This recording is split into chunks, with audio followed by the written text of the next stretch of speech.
I'm very emotive. I'm very emotional. I'm very sensitive. I make my own rules. I create my own games. And I choose the people I want to play with. And that's why I said I found my playground being an artist.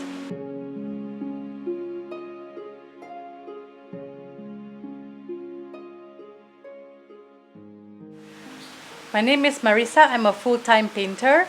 Since 2009, I have had many group exhibitions as well as solo shows. To date, I have done 4 solo exhibitions. Development of Malaysian art scene is very progressive. Well, I wouldn't say very progressive. It is. We are on the way. We are not as progressive as other developed countries, but I think Southeast Asian artists are very, very, very extremely talented. We'll get there when we will have more museums, do more exhibitions, do more talks about art, conduct more classes. We'll get there one day. Okay, start pada padam dulu lah. Nanti jap.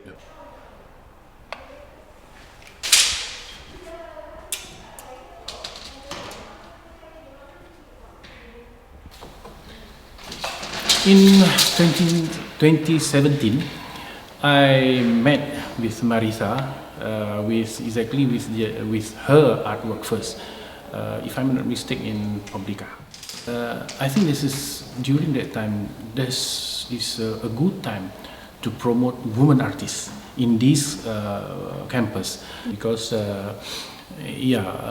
not so many women artists active like Marisa.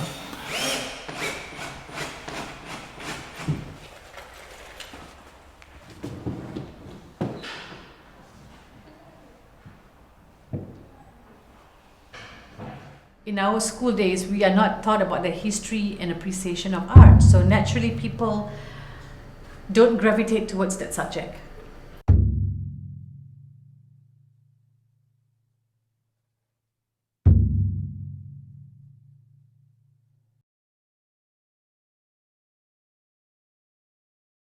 Monsoon series was a very, very long time ago. I think sometime in 2009 or 10, I think.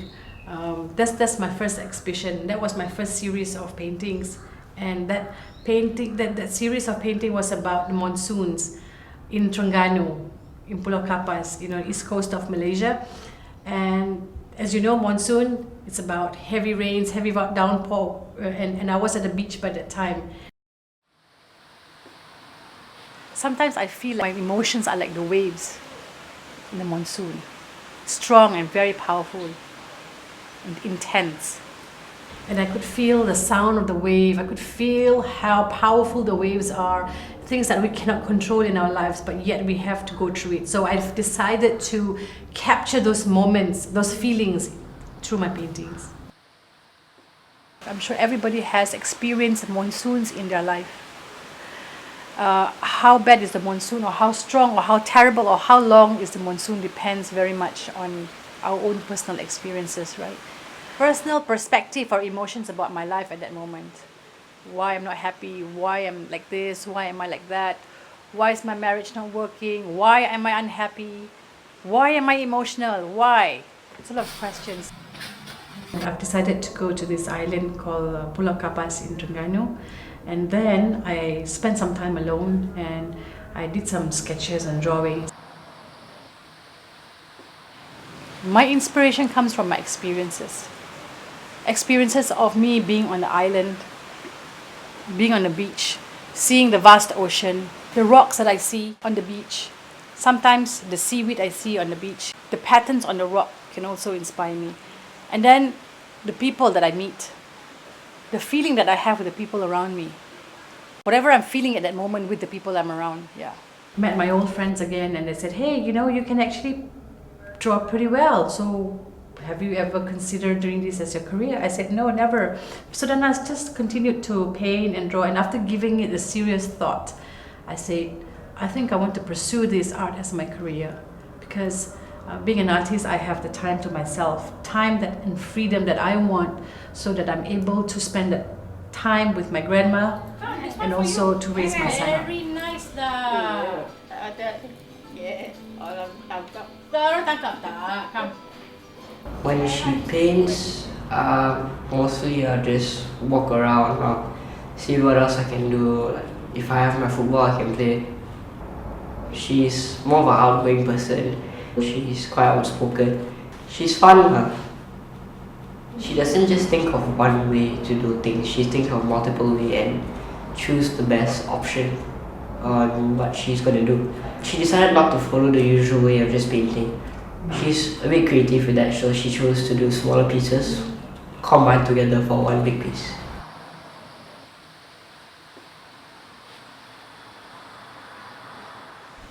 Maybe my family was not so encouraging in the beginning because they said that, you know, being an artist is not going to put food on the table. And you need to first put food on the table before you can actually draw something or you can actually pursue it as a hobby. They would rather me pursue this as a hobby rather than my career because it's not stable to be an artist, right? Yeah, it takes a lot of time, a lot of time basically to get where you want to be. But then they see that I'm very serious in what I do and I'm very determined in what I do. Now they're very supportive. And here I am today.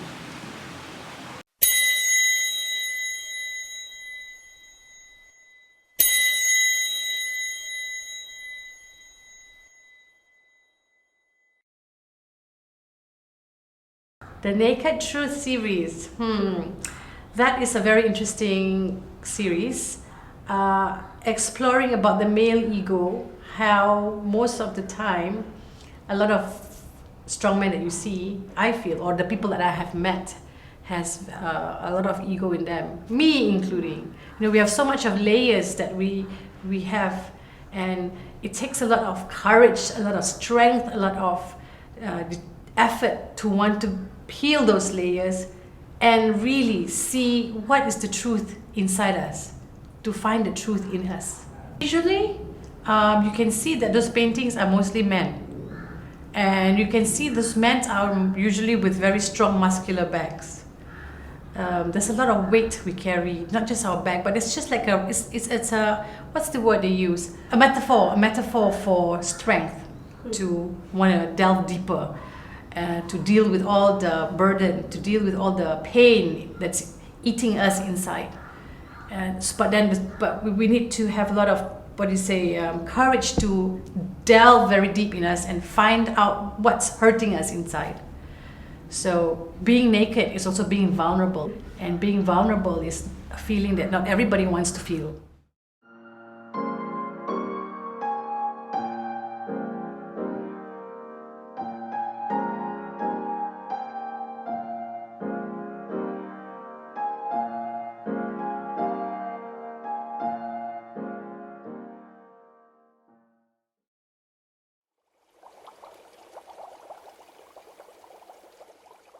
Marisa generally is my client.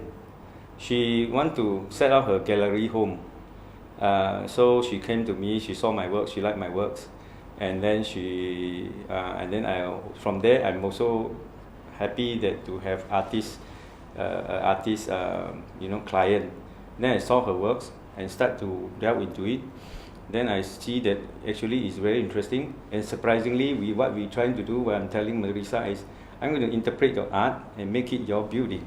What I like about her painting is she don't really draw one figure only, she like to overlay in the layering. And this layering of the different figure, right, it show the movement, at the same time it show the front and the back, a layer of the painting, so it become alive, you know. There's a certain abstract into this painting. Yeah. As an artist, we are encouraged to explore as many styles as we would like or can. And I started painting then, learning figurative art. And from figurative art, I've decided to slowly evolve into pure abstractionism. I kind of like the freedom of not having to draw anything that is representational art. I think that to me is more interesting and more challenging actually. These are some of my new or early works when I started to paint, when I started to learn about figure drawing.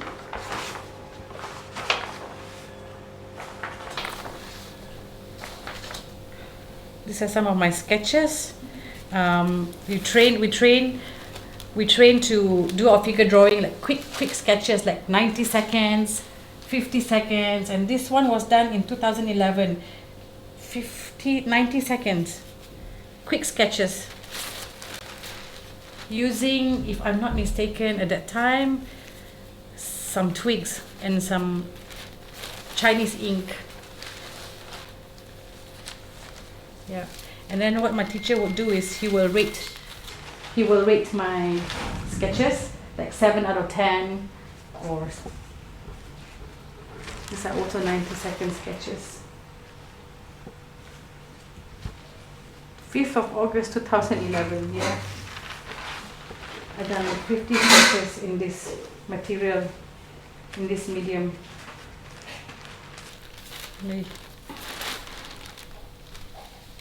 So when I was taught during this time, right, it's all about the quality of your lines, proportion. When you learn about figures, it's about proportion, about your quality of lines, where your weight is when you're sitting down, so the line will be a bit thicker to show that the weight of the person.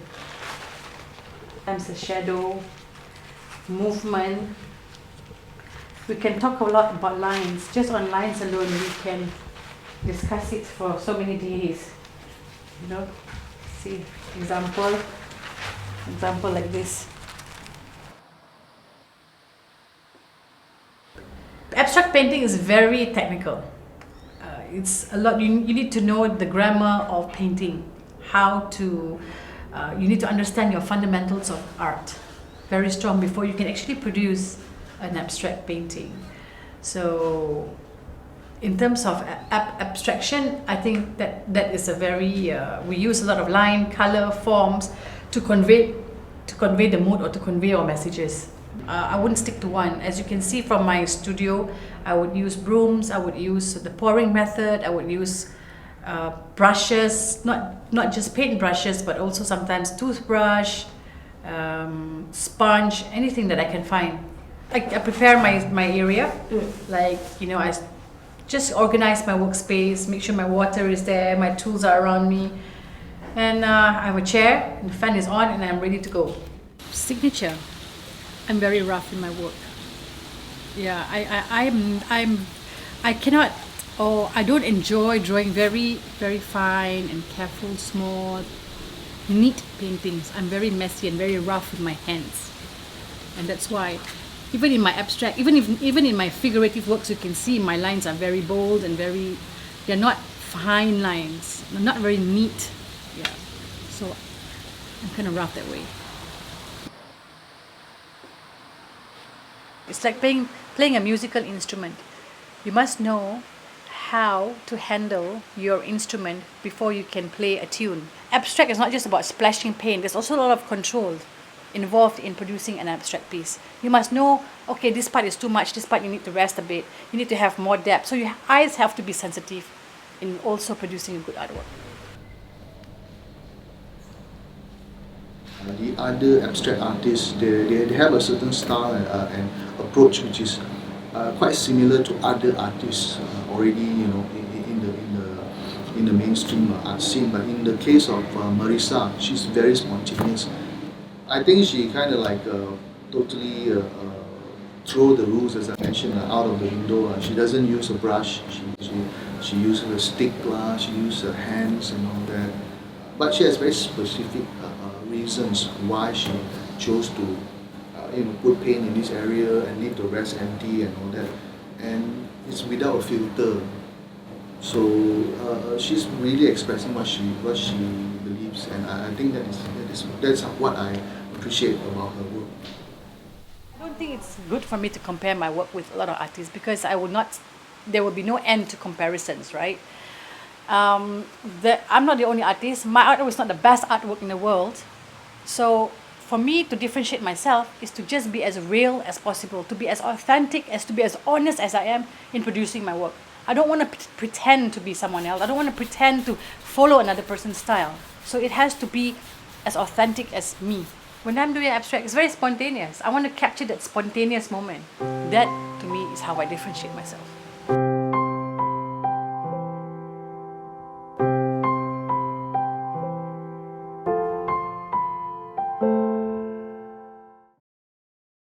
The Ong series explores my relationship with my grandmother, whom I love very, very much, who's looked after me since I was a baby.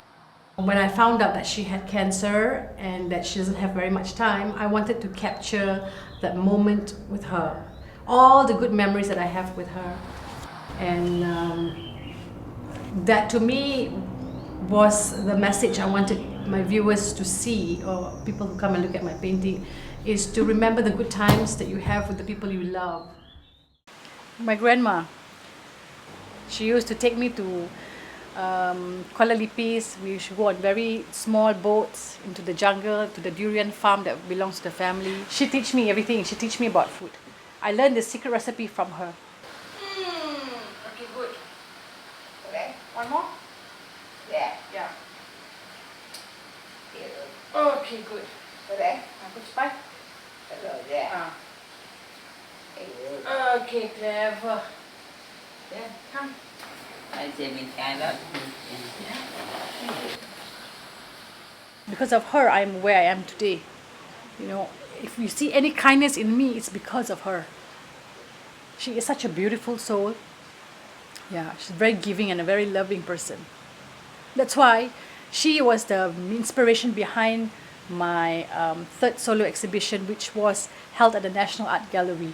That's the Ong series. Ooh, hot coffee. Hot. Coffee, yeah? Soup. That's good.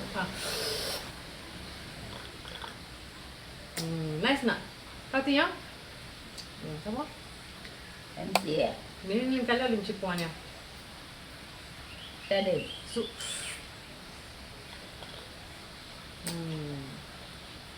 Ada. Aku tampuk lah. Chơi You je. guys see why? Okay. We found out that she had colon cancer in 2015. We didn't know how much time she has left. And so instead of feeling sad and depressed, I wanted to celebrate her life, and I wanted to remain, and I wanted to hold on to the good memories that I have with her. Now, very nice, huh? Em đây. Kopi peng. Thì sẽ đi về. Nice, very nice. Ra đêm. Masuk lah. Sedap kan? Đi làm nè. Why? Why lim siêu eh? Đi đi. Dia siling eh? Tahu? Ở đây đêm. Pastry soup. You know, memories like when I had chicken pox, she would come and chase me around the house just to make me drink a coconut drink. Or whenever I'm sad, she would come and comfort me by either cooking my favorite food, or she would comfort me by saying, hey, you know, don't be sad. Maybe tomorrow we go to the jewelry store. I don't know why, but maybe that's how people in her generation show their love. So when I was painting the Ong series, the process was very enjoyable and very happy, and it was a beautiful process for me. We had a really enjoyable Chinese New Year. We celebrated Chinese New Year in Penang this year, and she was so happy, and she was very childlike. She was joking around. We laugh a lot. We make fun of her. So much of attention given to her. So she really had a good time, and we also enjoyed her company very much. And then after Chinese New Year, she became very quiet suddenly. She became so sad. I don't know, sad or what. But I don't know. I don't think she's sad, but she suddenly lost the desire to want to think, or the interest to want to think what's going on with her surroundings or the people around her. She just lost interest. So we were kind of worried, and then we took her to the hospital yesterday, and the doctor said that she might be depressed because she's lost interest in life. Huh? Chế ba kèm mình đưa ai. Water. Gì ta? Vậy đấy, cái rồi. Do it your time. Mà thôi chứ, phải vào thao trình à. Yeah. And so yesterday we gave her some medication, and today she came alive again. Oh, yo, Ma. Welcome back. I tell you, do you know the Ama is like she's like in when she was in Penang, she's so awake and chatty and happy and talkative. Like she just woke up. I just gave her the medicine yesterday, right? Yeah, she's totally back to herself. She's like saying, because there's a camera crew here. She's like, wow, all the camera crew here so pretty. Who are all these girls? Or where they're from? She's like that. Huh? And she asked for coffee twice today, and she even called for me. You wanna know where? What's your name? What's your name? What's your name? Junrui. Wow, very good. How old are you? 100. 100 years old? Wow, very good ah. Banyak kuat ah. Tapi kau Pe chap cao hồi. 89. 89, very good. Mr. Bean or Jackie Chan. Yeah, she likes that. It makes her laugh.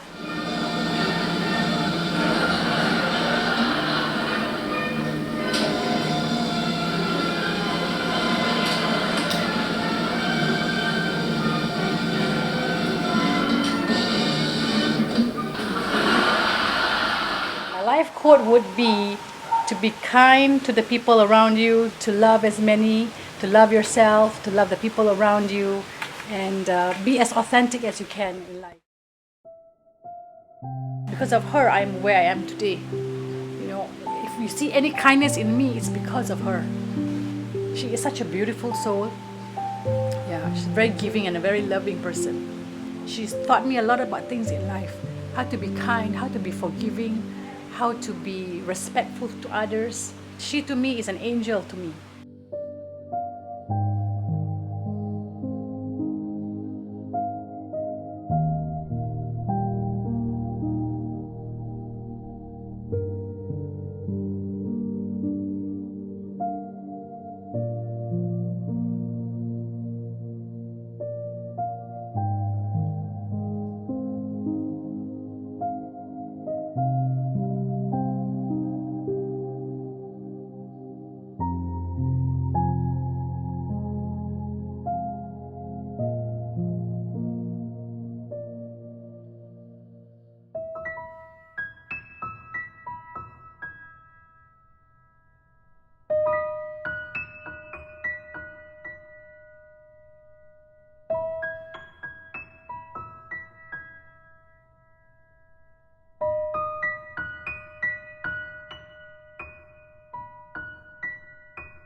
I'm very emotive. I'm very emotional. I'm very sensitive. I make my own rules. I create my own games. And I choose the people I want to play with. And that's why I said I found my playground being an artist. Life quote would be to be kind to the people around you, to love as many, to love yourself, to love the people around you, and be as authentic as you can in life.